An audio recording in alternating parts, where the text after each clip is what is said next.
Hello and welcome back. We are going to continue the LS swap on this 95 S10. So since my last video, I've continued progress. Pretty much just boring stuff, so I went ahead and took care of it. The lower valley cover, I replaced the gasket because it was leaking. I drilled and tapped the water pump for the steam port. I replaced the intake manifold gaskets. And I bought the little block-off plugs for the purge valve and the EGR port. I've also routed the harness and plugged in anything that wasn't plugged in, put the spark plug wires on, that kind of thing. And then the next step will be the front rad support and the radiator. So that took a little bit of figuring out, so I went ahead and did it. But I'll walk you through everything I've done and how I made it work. So this is my radiator support, rad, and fan assembly all together. So it seems pretty common when you do this swap that you recess the radiator into the rad support to give clearance to the snout of the water pump. I believe it's an inch or two when you're done. So the way I went about it is I just followed this line and cut straight down, and then on this side I measured 2 inches in from the existing opening, and that seemed to be pretty good. So at the top I have these universal rad support retainers, bushings, whatever you want to call them, and when I put the radiator in, it didn't want to sit flat and tight up here. There was a bit of a gap, so I made these little pieces of metal here to make it square. And then on the bottom, this is a new body style Colorado rock slider running board type bracket. It just gives extra support to the body for the rock sliders. And I modified it, and it's a 2-bolt system. So the way I notched here, so it's just a slit, and then you tighten this bolt, which pushes tension up onto the radiator, and then when you're happy with where it is, tighten this one down and it doesn't move. The lower mount is just a sway bar end link bushing cut in half with one of the curved washers that came in the kit, and I just modified them to make them work. And then the radiator fan assembly is TYC brand. There's the number.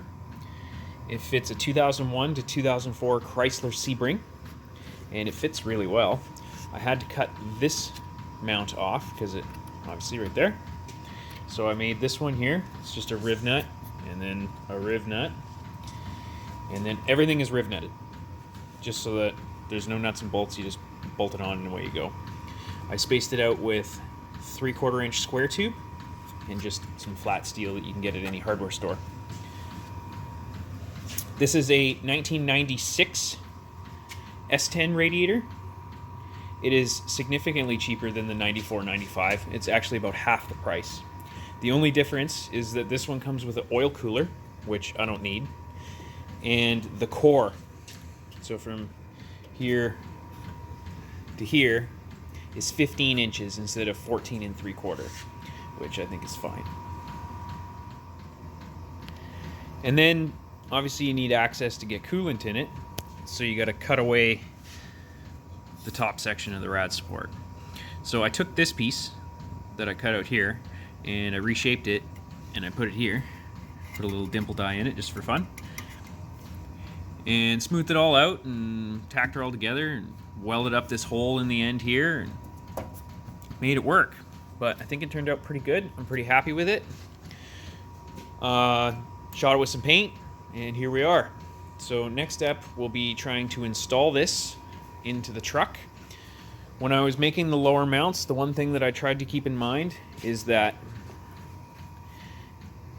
this is in line with the frame rail. So when the mount goes here, I needed this to be higher than the rubber of the mount, so hopefully this doesn't hit the frame rail.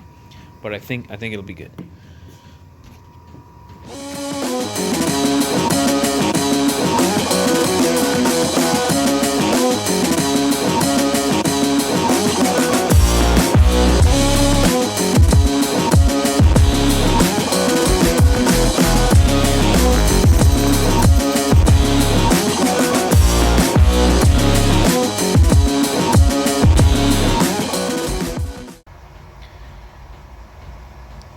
So there's the rad support back in place.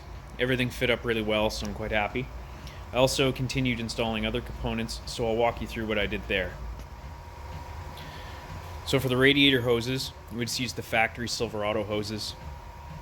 I just cut them down, made them fit. The upper one I had to section. I used an aluminum joiner. It's just from Amazon. And that way, if I ever blow a hose, I can just go into any part store, hose off the shelf with a knife, trim it down, and away we go. I did the transmission cooler. This is an auxiliary cooler that I had. It's off of a 04 GMC Savannah van with the 4L80. So I used the original cooler lines and rebent them. And then on the inside, again, original cooler lines, cut and bent, and then we used transmission soft line going to the back. Power steering, that's all hooked up, cooler's back there. I made a PCM mount.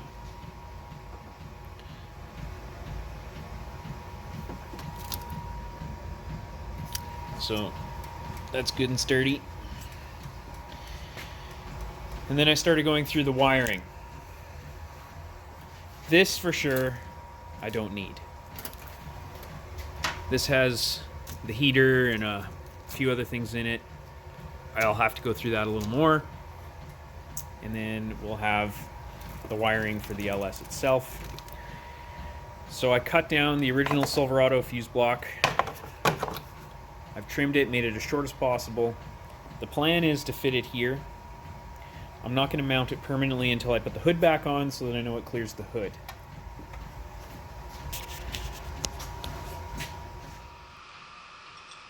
So where I pushed the transmission soft line over the hard line, I didn't just push it on and put a clamp on. I put a flare on the end. And the reason why you want to do that is so when you clamp down here, it'll be smaller than the flare and the pressure can't just push the hose off. So I'll show you how I do that. You use just a standard flaring tool. But what I like to do is this side with the indentation on it, that's for an inverted flare. But if you flip it over backwards, you have a hard side. Just a square edge. So, put it in the vise, and in here, you get your die for whatever size line you have. You want the stick out to be the same as the shoulder on the die.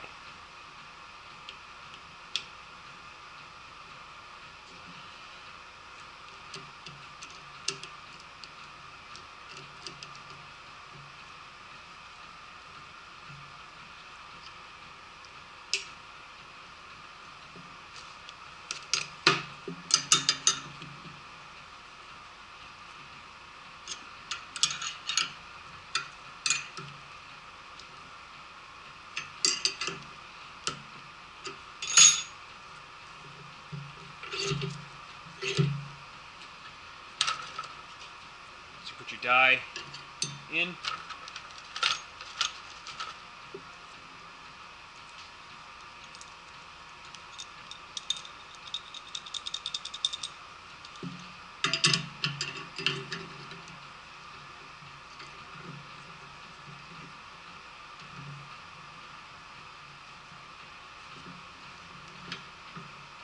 You just want to watch it as you're doing it, and it's going to start to form the bubble.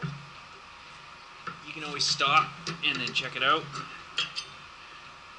See, we're getting a nice little bubble there. You can go a little bit more if you want.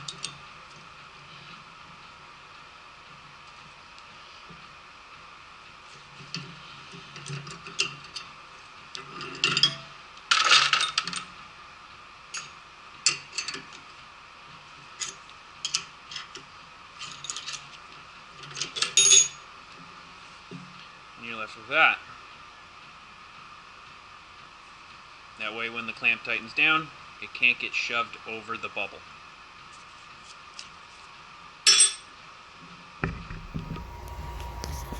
The battery tray has seen better days. So to keep it alive, I added some 1/8 inch steel along the bottom, patched some of the holes, give it a little bit of strength, try to make it last a little longer.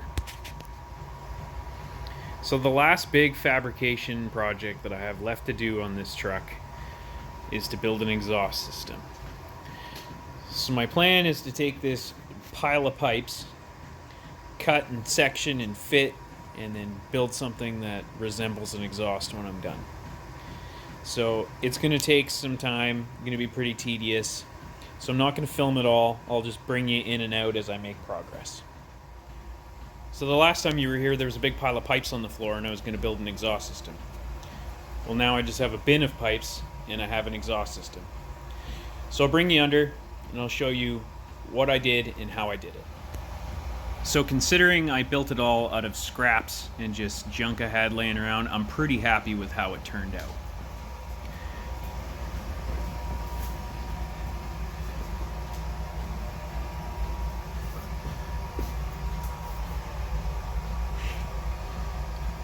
So up front here, it's just the factory Silverado off the manifolds, and then turned down into some straight, and then back into this Y.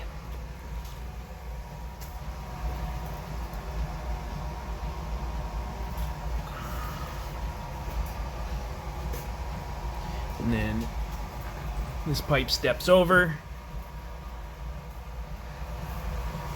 back here into a small resonator with a flange so it can come out up to the original mount.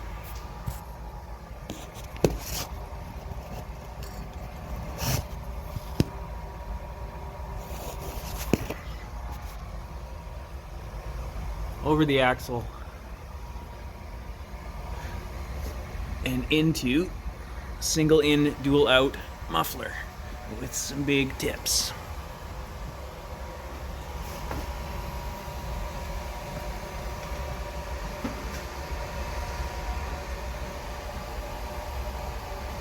So, start at the front.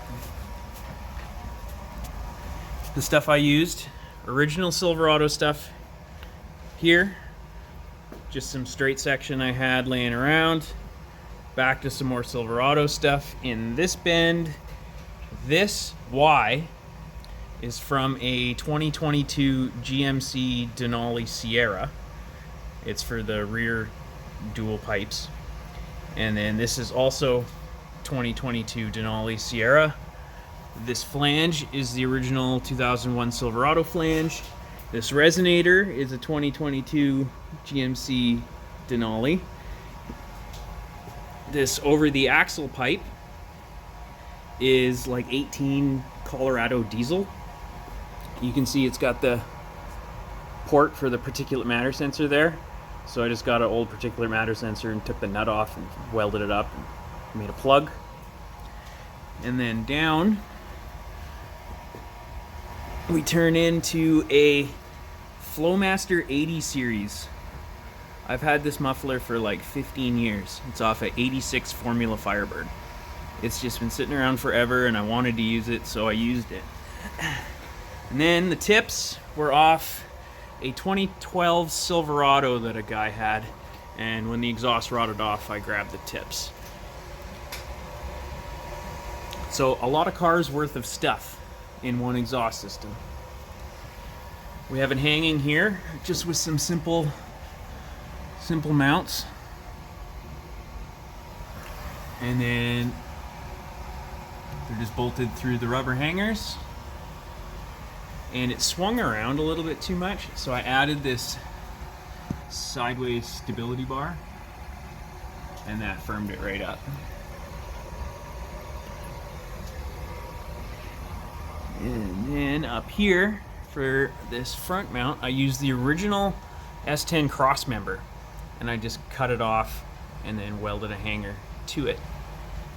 And now that supports it pretty well. Then, since this stuff is running pretty close to the transmission, I wanted to try to keep the heat in the pipe if I could. So I used this fiberglass heat wrapping. If you've ever worked with it before, it is the itchiest stuff on the face of the earth. And then where it goes to the fuel lines, I made little heat shields to deflect heat off the fuel lines. And then also I made this little bracket just to hold the shifter cable up away from the exhaust.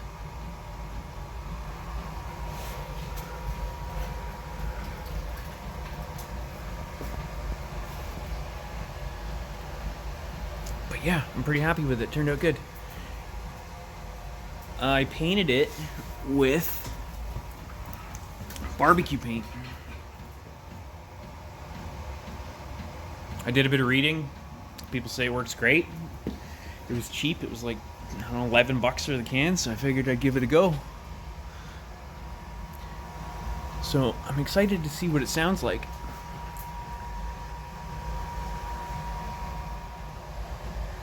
So the idea with putting the Y right here under the back of the transmission, I wanted to try to keep the exhaust equal length until the same point. If you have one side that's longer than the other, it puts your pulses off and it changes the note of your exhaust. So Corvettes, I think Camaros, they have equal length runners. So I don't know if it's gonna work or not, but I figured I'd give it a shot.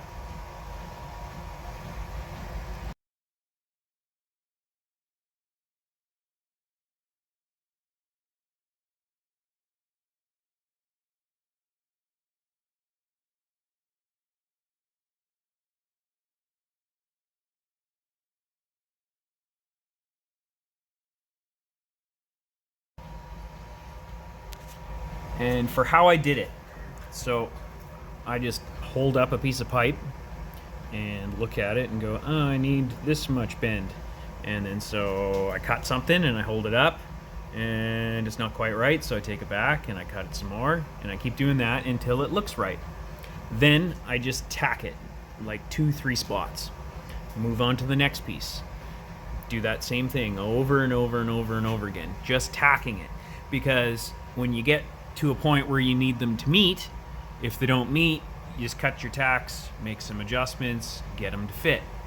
And then I went through the entire exhaust system and it was just tacked the whole way until I was happy with it.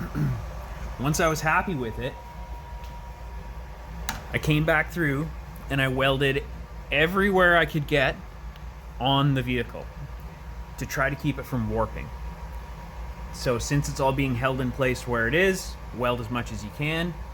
Then once you've got everything welded but the top, just drop it down, weld the top, and then finish up, do whatever you gotta do, paint, header wrap, whatever. So it's very time consuming, especially when you're working with just scrap and junk. You cut a piece, look at it, it's not right, do it again. It's not right, do it again. I think I have like 20 hours in this exhaust system. But I think it was worth it. So start to finish, cost on this exhaust is very cheap. I think I have $75 in it. I had to buy one bend, I had to buy the header wrap, and I had to buy the paint. And that's it.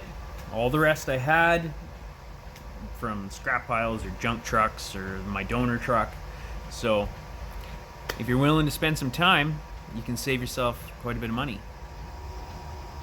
Now back up here under the hood, I did a couple more things.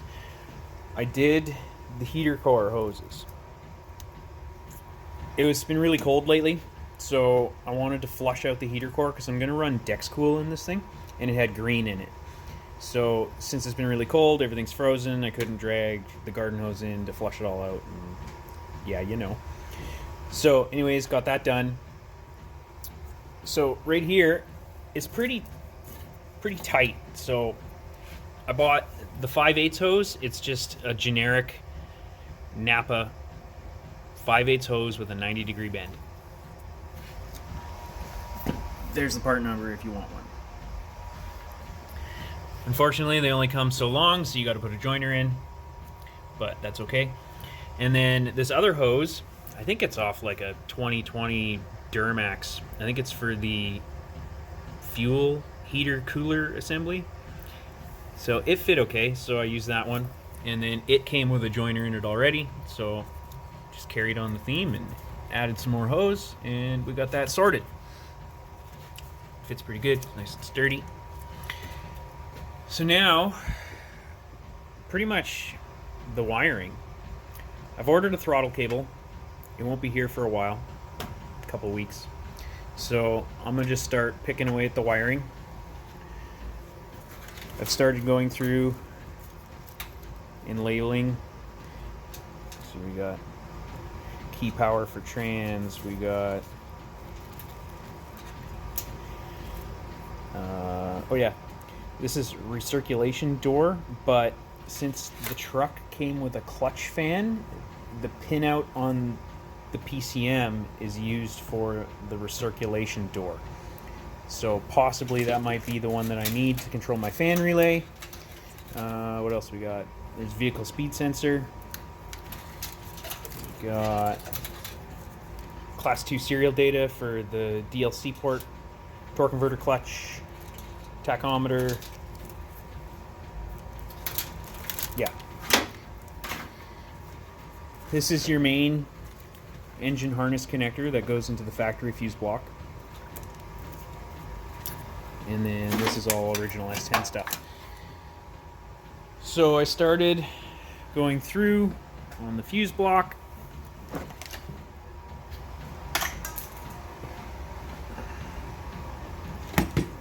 And labeling key power, battery positive, starter, fuel pump, ignition power. So there's lots of videos out there of guys explaining that you only need like 3 wires or whatever to make these things run. I'm probably going to use a little more than that. Like here, this one is ignition power out. It was originally used to run the vent solenoid on the truck. Well, I no longer have a vent solenoid, so I'm going to use that key power. It's on a 10 amp fuse to feed my transmission key power. So that way when I give it transmission key power. So that way when I turn the ignition switch on in the truck, ignition power comes in, powers the fuse block turns on. These two are directly attached.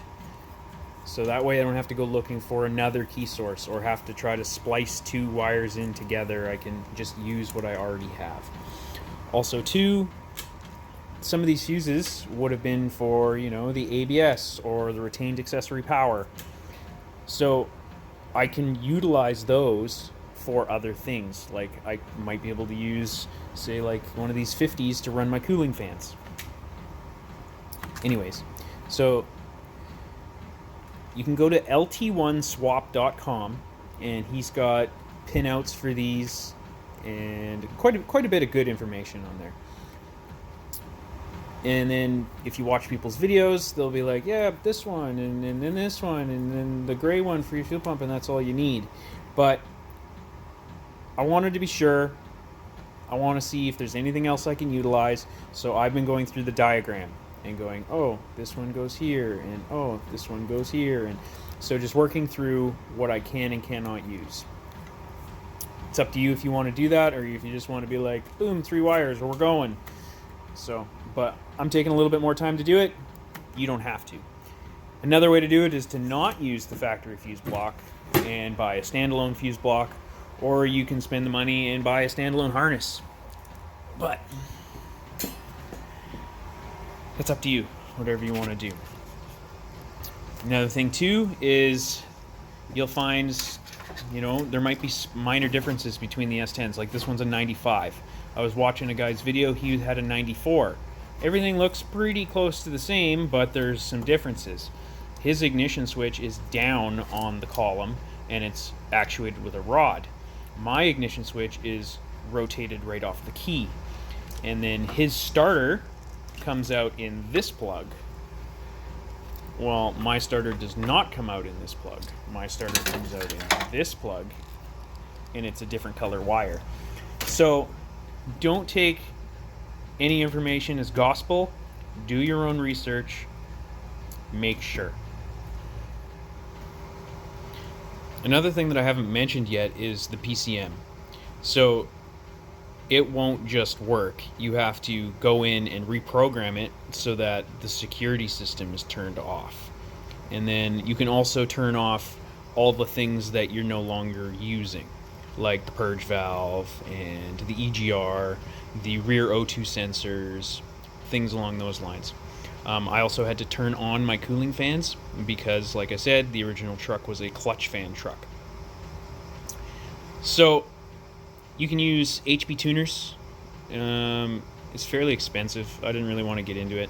So you used to see on like Facebook Marketplace, send me your PCM for $100. We'll turn VATs off and all this crap and whatever. Anyways, that's not really a thing anymore. I went and looked, and you don't see it. So I decided to just take it on myself, and I used Universal Patcher. It is a free open source software. You download it. It has something inside of it called PCM Hammer. Basically, it allows you to talk to the Gen 3, Gen 4 LS computers. You need an interface. Some guys buy like the Mongoose Pro 2 or whatever it's called. I used a MDI. It's a multiple diagnostic interface. It's made by Bosch. I just took my time, went through, turned off everything I need, and I reflashed it back to the computer.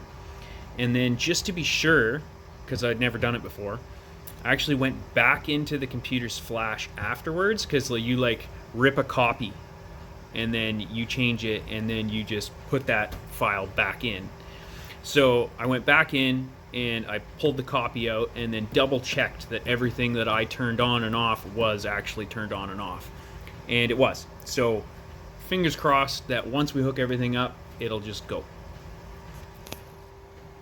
So I should mention, everything I just told you about the Universal Patcher and PCM Hammer and all the software, whatever you need to do this yourself, I learned all of that from another YouTuber, fellow Canadian. His channel's called Lowbuck LS. I watched his videos, and he's got very in detail how to do it and very good videos. He also does the send me your computer and I'll do it for you, but he explained it so well that I felt confident that I could do it myself. So if you really want to know how to do it yourself, go check out his channel. So I've continued to play with the wiring. So like I said before, you really do only need a few wires.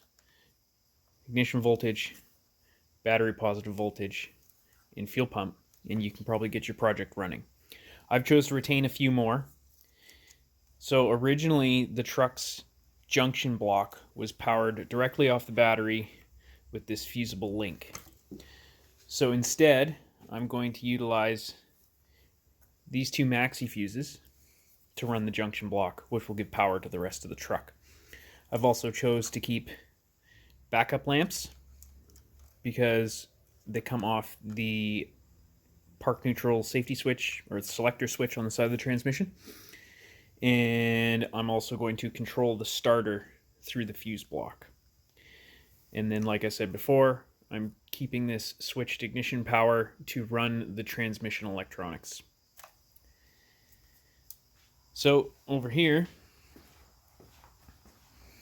I've kind of just been working my way through it, figuring out what I need, what I don't need, to a point. Anyways, I think I might loosely fit this together and see if I can make this thing run. I'm kind of excited to hear it run in the truck and see what it sounds like. And just in case, for whatever reason, if I want to add a circuit or I miss something, I've kept all the terminals. So then if I do find that I want to add something back, or I've missed something, made a mistake, whatever, I can just put the pin back in and we're on our way. And unfortunately, I was not able to use the Silverado's factory fuse block assembly in its full form. It's just too tall. It hits the hood. So what I did is I took the bracket that actually holds the fuse block and I sectioned 1.5 inches out of it. once I had it cut down, I just super glued it into place, and then I used plastic bonder.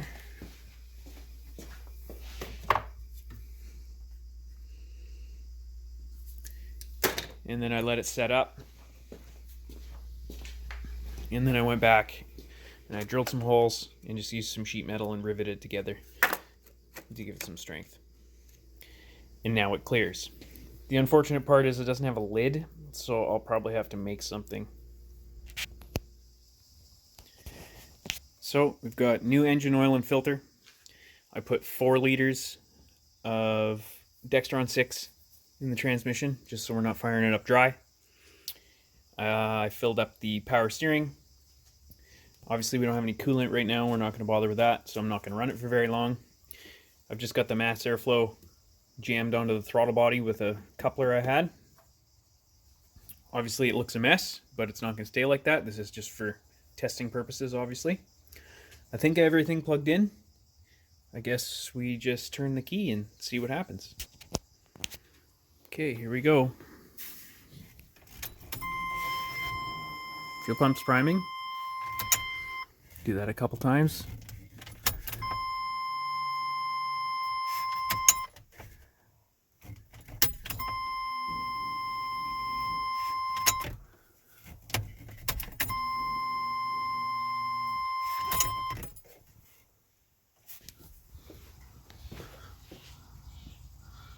I don't see any leaks.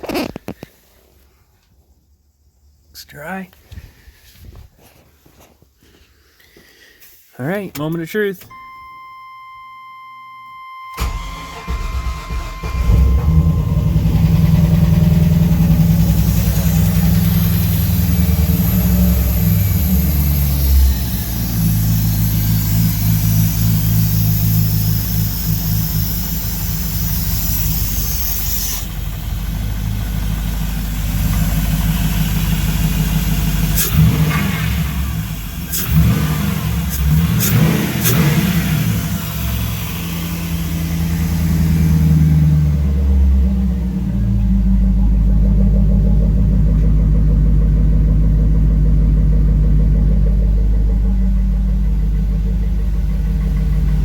Cool.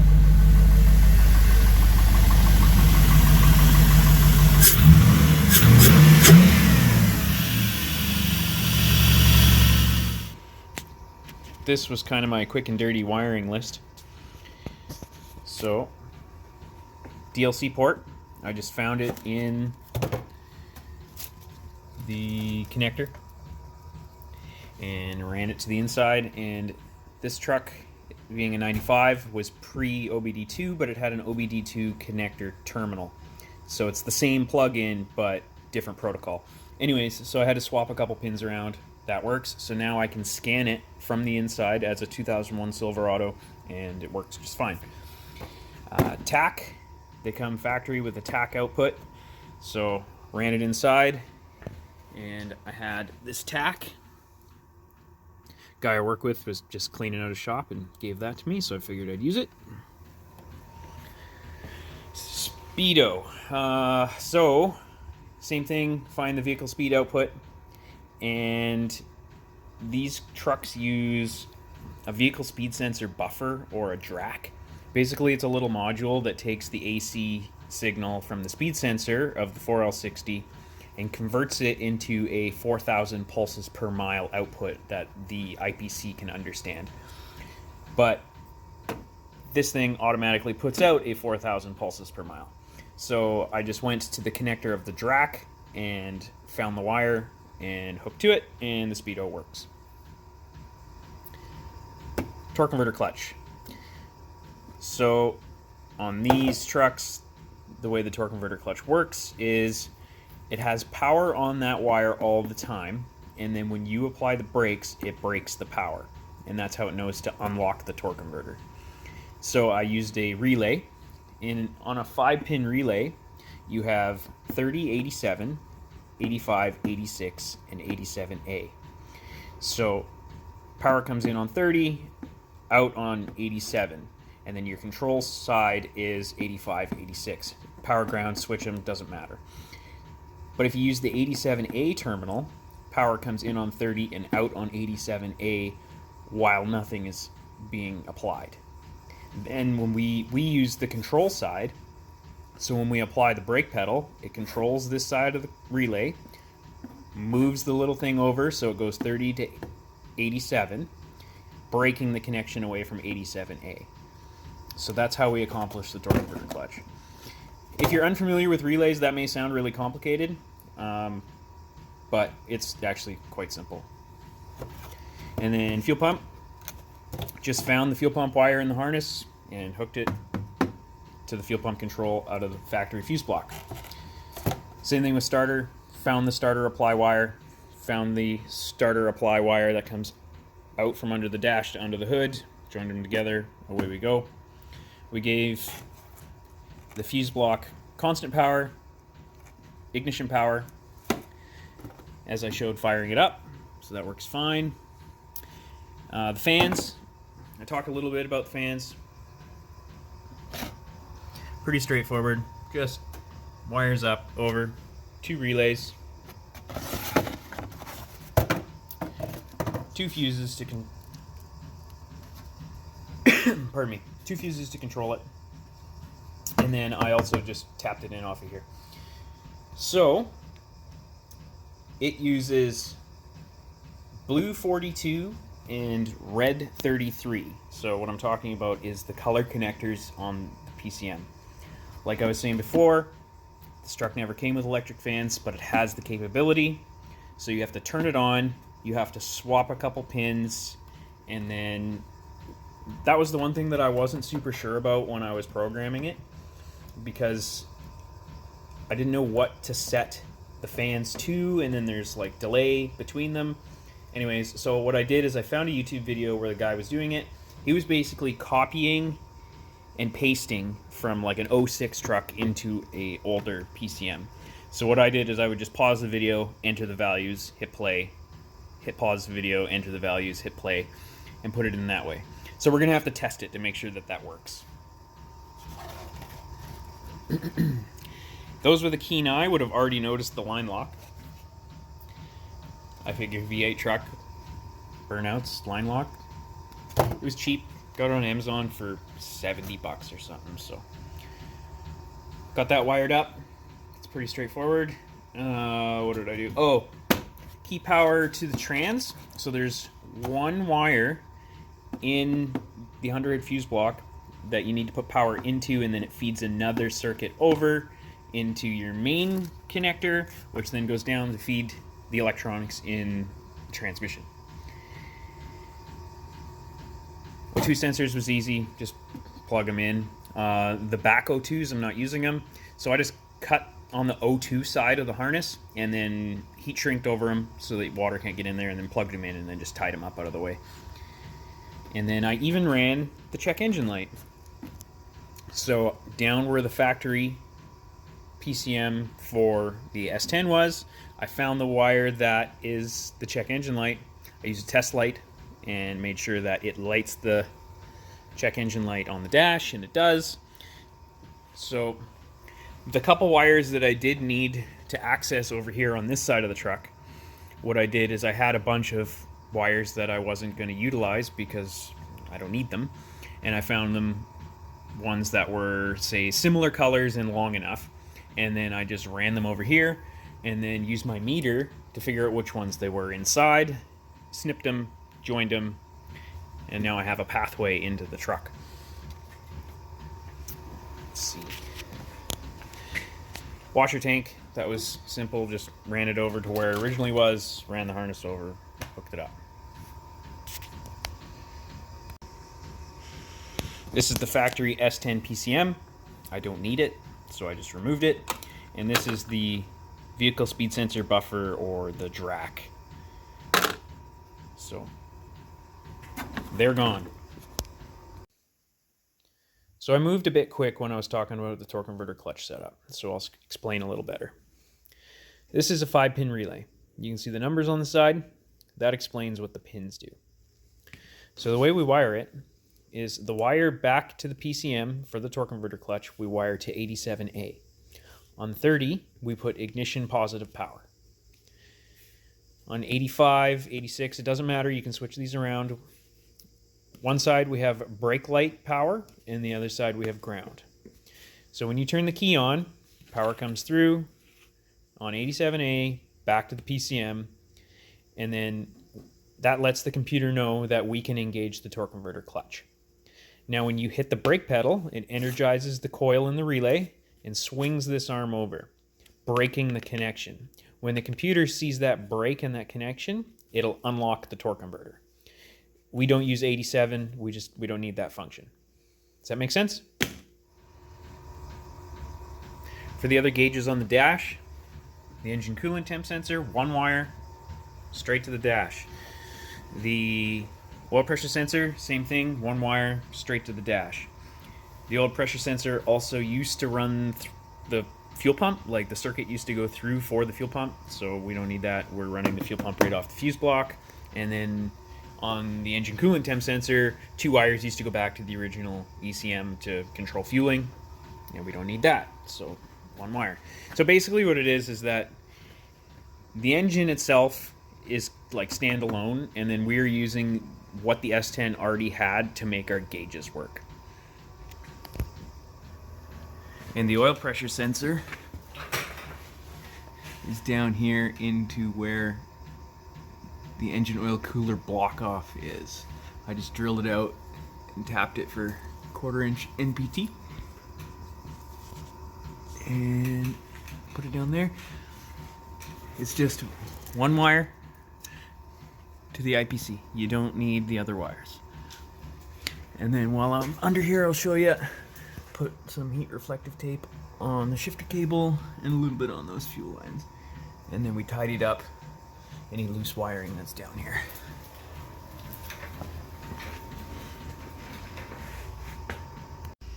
I also hooked up the reverse lights, just found the output from here, found the wire in here, hooked them together, and they work. Simple. Got the rear wheels up off the ground, they're sitting on jack stands.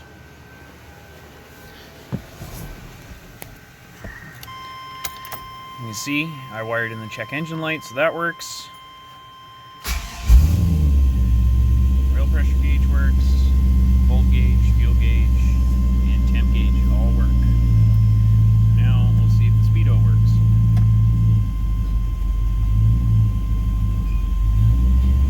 And it does.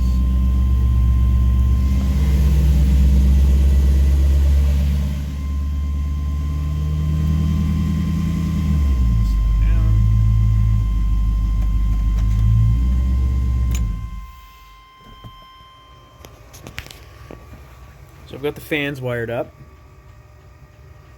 Comes up over here. They're relays, and they ground to the rad support. And then don't have the wire tucked or anything because I'm just testing. Same thing, we're just wired here for now. Extra length because we're just testing. If we go to the scan tool, we go on, and the fans work.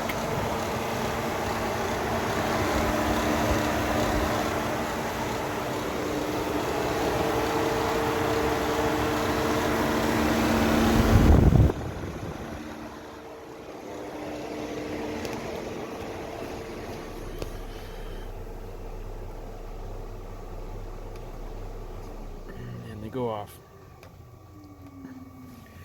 So this truck is this engine is from a 2001, but in 2001 these trucks never came with electric fans. So I had to go in with the scan tool as a 2006 and then use its output controls to control the fans.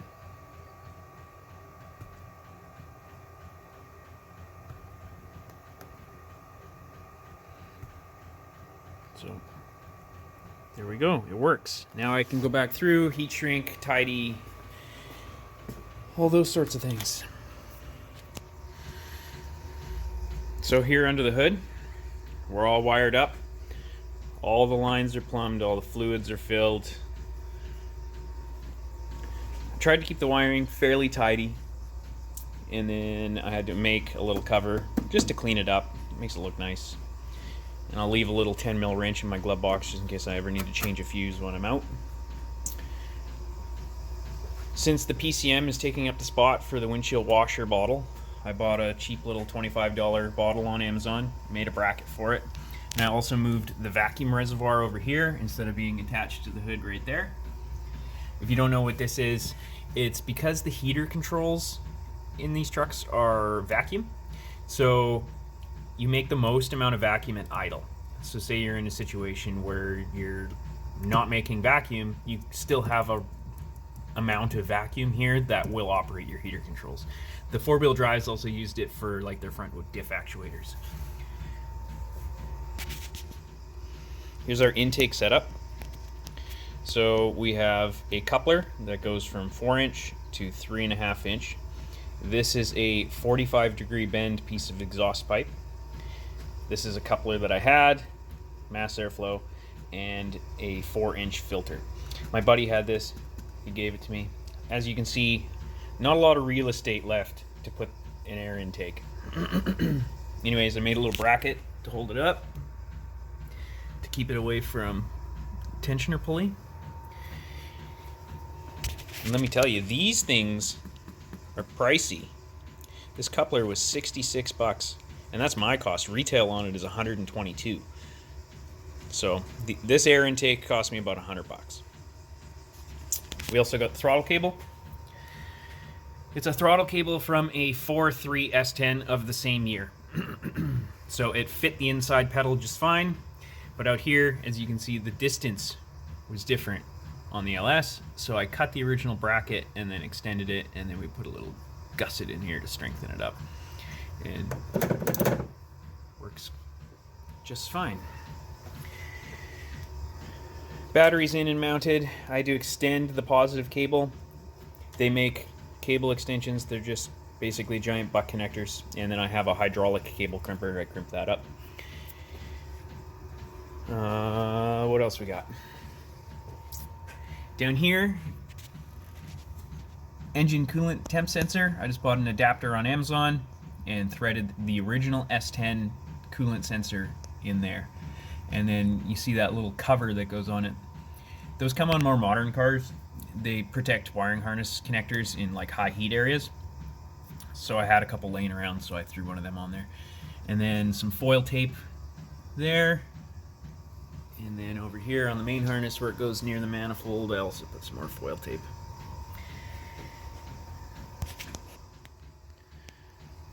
I know I moved kind of quick through all the wiring and whatnot, but I didn't want to get into any specifics because, you know, specific wire colors and all that sort of stuff would only apply if you were doing this swap on a 95 S10 or GMC Sonoma. So if you have any questions, just leave a comment and I'm more than happy to answer them. But there's lots of videos out there on LS swaps and wiring, and I used a few of them to kind of help me along, but I do a lot of wiring, so it's pretty straightforward for me. But for other people out there, there is lots of information that you can follow. I found doing the wiring one of the more enjoyable parts of the swap, but I like wiring and figuring it out and looking at one diagram and seeing how it works and then looking at the other one and then, oh, this pin does that. But a lot of people don't, and it kind of freaks them out and it's just overwhelming. But you can do this. Just take your time, pick a circuit, see what it does, look on your other diagram, see where that circuit goes, put them together, move on to the next thing and the next thing, one wire at a time, and you can do it. I painted the grill. It was originally gray. I thought about repainting it the same color, but I like black, so went black. Put in some LED headlights, because once you have LED headlights, it's really hard to go back to halogens. So did that. Over here, I had to make a little bracket for the bumper because it has like a plastic molded thing and it was broken and this was flapping around bothering me. So just a little stainless bumper bolt and then a little C-shaped bracket in there to hold her on. Wheels. So these are '89 Camaro RS wheels. They were from my first car. I had given them to a buddy, and he had since bought a couple other sets of wheels, so I was like, hey, can I have my wheels back? And he's like, yeah. So I grabbed them, cleaned them up, painted them. They look okay. You know, they're 34 years old, so they don't need to be perfect. But I like them. And then for fun, red brakes. Because fast cars have red brakes, right? I also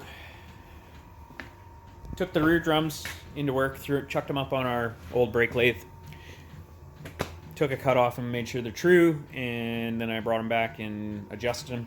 So those are good. And then you may have seen this kicking around in the back of the videos, that this machine is an on-car brake lathe. So I was at work one day and I seen them rolling it out to the scrap pile, and I'm like, what are you doing with that thing? They're like, it takes up too much space and we never use it. And they're like, do you want it? And I was like, absolutely. So me and a couple guys threw it in the truck and I brought it home. I just couldn't let it go to scrap. It's like a $3,000 machine.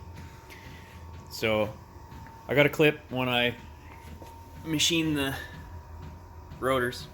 So I'll put that there.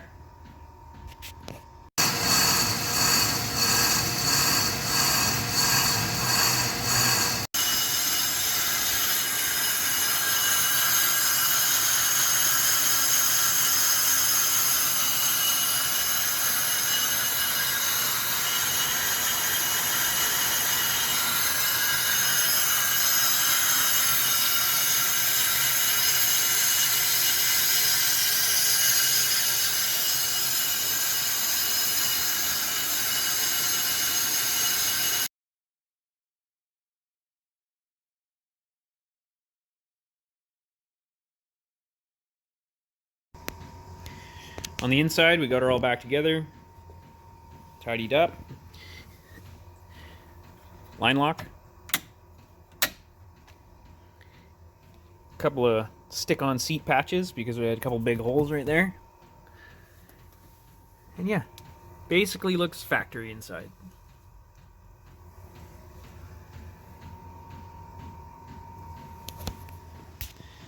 Fixed up the tailgate.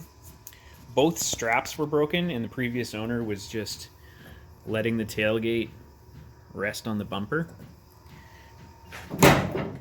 So we got a couple of new straps put on, and then this latch wasn't working, so we cleaned it up, lubed it, cleaned up the rusty pivots, shot some spray paint on them, greased them. Now that's functioning. I bought 4 new tires. They're the cheapest tires I could find. Rovello. They were $100 each. I couldn't get the exact size that came on the truck. I think they were 205 75 15s. Lots of trailer tires, but not a whole lot of stock on P tires. So I went with a 215 70 15. They're pretty close. It's like 0.2 of an inch difference. But for the rear, I threw on just the couple of old mismatch whatever, because let's face it, they're probably not going to survive. So I'll burn through these, I'll burn through those, and then I still have 2 new tires to go on. I also gave the truck a polish. I didn't film it because I am no professional and I have no place giving advice on how to polish a car. But I figured the paint is so bad on this truck, I can't make it any worse. So I had this $100 polisher from Amazon, comes with pads, some polishing compound. I don't know, you can see a reflection in there, so it is what it is. It looks a whole lot better than what it did, so I'm happy with that. So I can't think of anything else on my list that I need to do, so I think we're at the point where we can do a warm-up cycle, make sure the fans come on. I'll put my laptop in and make sure temperatures look good and all that sort of stuff. We'll do fluid level checks, And then after that, it's ready for a test drive. So we'll get to that.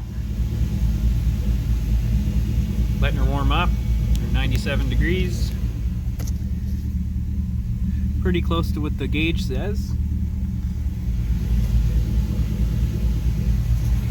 I had a little leak, so I fixed it. It was this hose. So I replaced it, a couple new clamps, seems to be good.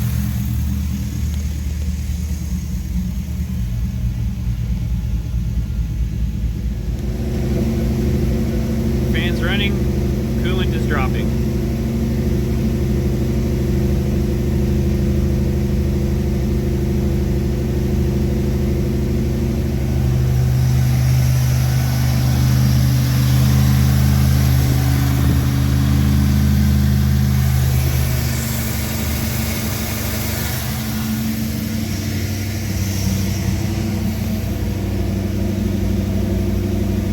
Excellent.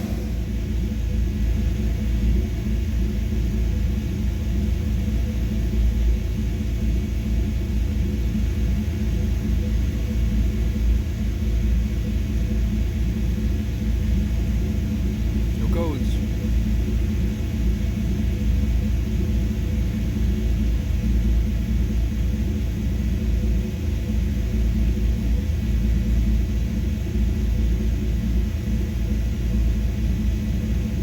No misfires.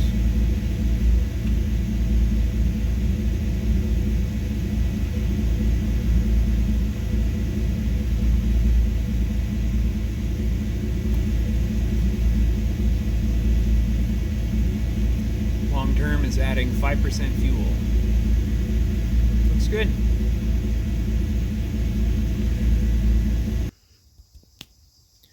Okay, that went pretty well. Just one little leak, and then we got it up to temp. The fans turned on, did what they're supposed to do. So I'm gonna go for a test drive and just take it easy, make sure it shifts gears and does everything it's supposed to do. And then once we're sure there's no kinks or bugs to work out, then I'll bring you along.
So where we left off last, the truck was about to go for its first test drive. Well, it's actually been a few weeks since then. I had a few life things get in the way that I had to deal with, but now I'm back at it. But I've been driving it daily since, and it's been fantastic. I've had no major issues with it. I've had a couple minor issues. One, the transmission output shaft seal started to leak, so I replaced that. And the other, on a nice rainy day like today, the belt would squeal, so I had to replace that. Other than that, it's been really good. But I hate the mini spool, so I took it out. I was pretty nice to this thing for the couple of weeks it was in, and as you can see, the corners have already started to chip. Plus, I really couldn't live with it chattering in the corners, and it just feels like you're breaking the truck when you're driving it, and I didn't like it. So, put the spiders back in. It is now one-wheel drive. That's okay. It drives pretty good. And also, too, when this thing had the locker in it, and you tried to do a burnout, it would axle wrap really bad. The truck would just jump up and down off the ground. So it's going to need some traction bars. So whether I make a set of bars or just bite the bullet and buy some Caltrax or some Assassin bars, I haven't decided yet. But for now, it drives pretty good. We're just going to leave it alone. The only other thing is there is a nasty rattle in the dash. It will drive you insane. So I'm going to have to hunt that down. Want to hear the most annoying sound in the world?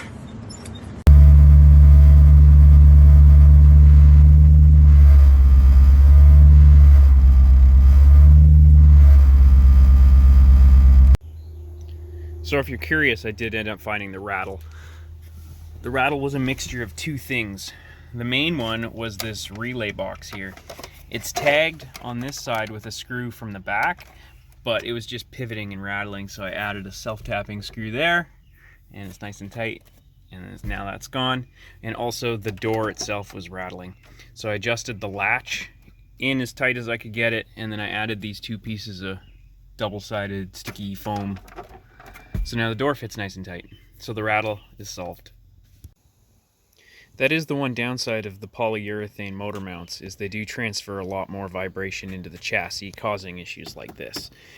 The benefit is obviously that it keeps the engine more rigid and things don't move around. So about a week after driving the truck, I decided to stay late at work one night and give it a wheel alignment. So if you don't know what wheel alignment is or how it works, I'll quickly go over it here. So this is toe, looking from the top. So if your tires point outwards, they're negative. If they point inwards, they're positive. This is camber, looking from the back. If the top of the tire leans outwards to the side of the road or inwards to the car, outside's positive, inside's negative. These two affect tire wear. This is caster. Caster has to do with the relationship of your two ball joints. So if your upper ball joint is here and your lower ball joint is forward, that is positive caster. So positive caster is good because you want stability at speed, and it also helps with steering wheel returnability. Think about like a shopping cart wheel. You know how you spin it sideways and then when you push it, it always wants to go back the same way? That's the principle of caster. You'll see it in a lot of high-end cars. They have really high caster. It's because they want that steering wheel returnability and high-speed stability.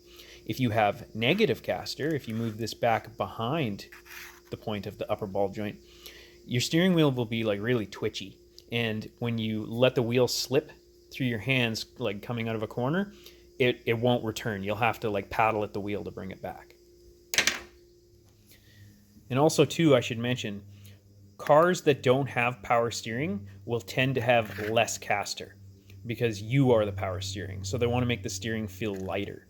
So they sacrifice caster to make it easier to steer. So that's a common thing. So a lot of the time when you put power steering in an older car, it is recommended right in the instructions of the kits that you have to bring it to an alignment shop and add a bunch of caster to them. Now that we've got that out of the way, we'll get back to my wheel alignment. So anytime you do a swap, I highly recommend you get a wheel alignment. Because you got to think, you've changed the amount of weight sitting in the vehicle, right? So unless you got like a super dialed suspension system that has no bump steer or whatever, when you add weight down to the front of the car, the tie rods are a fixed length. So that weight goes down, which then pushes the wheels out. And you can actually see it in the numbers. Like I started out with negative 0.31 and negative 0.35. So anyways, the top here, it was green, but I wanted to match it to this side. I did not touch this side. This side was good enough. I left it alone. On this side, I had to add a 1/8 shim to the front of the upper control arm to get it to match. And then set the toe. Yes, I know my caster is red. It is out of spec, but it's fine. I like a little bit of extra caster, and it drives very well. So I'm pleased with that. So I think we've pretty much covered everything on this truck, except for one thing that I haven't talked about the entire time, the budget. So we'll go over that. So here is my budget list. I will go down very slowly so you have a chance to read it all.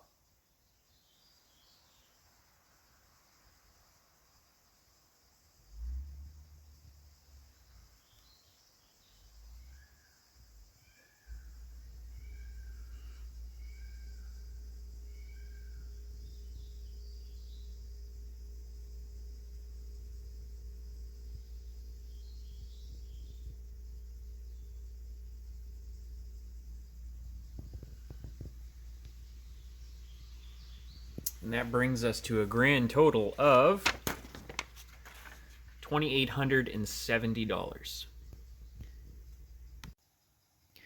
So I think you could do this swap a little bit cheaper. You know, I'm a little particular. I like my wiring to be neat and, you know, build things the way I want them in a particular way or whatever. Like, you could scab something together way quicker, way faster, and just be out there driving it around and having fun. Anyways, maybe you live in a place where parts are cheaper. Maybe you have a bigger stash than I do. But regardless, I'm happy with what we ended up with. Another thing I was going to mention is the fuel mileage. It's actually surprisingly good. I just assumed a V8 truck would be terrible on fuel, and that doesn't actually seem to be the case. I think it's because the truck is so light and then the engine produces so much power that you can basically idle it around everywhere, and it makes enough torque to move the truck along just fine.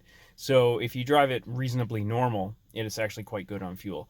Now obviously when you get your foot buried in it, it's not so good on fuel.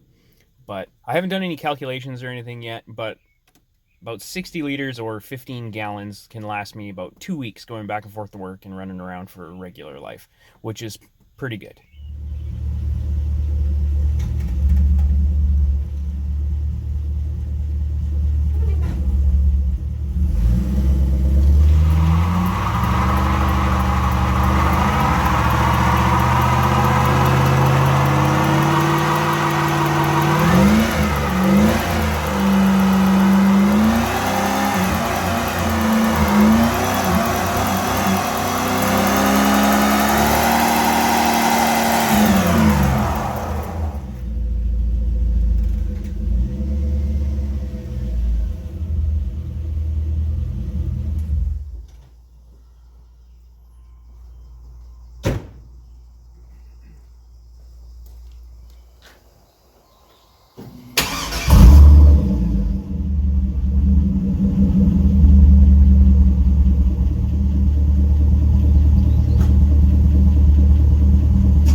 So I think that's where we're going to end this series.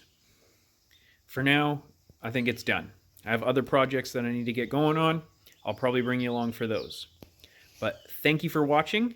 I'll see you in the next one.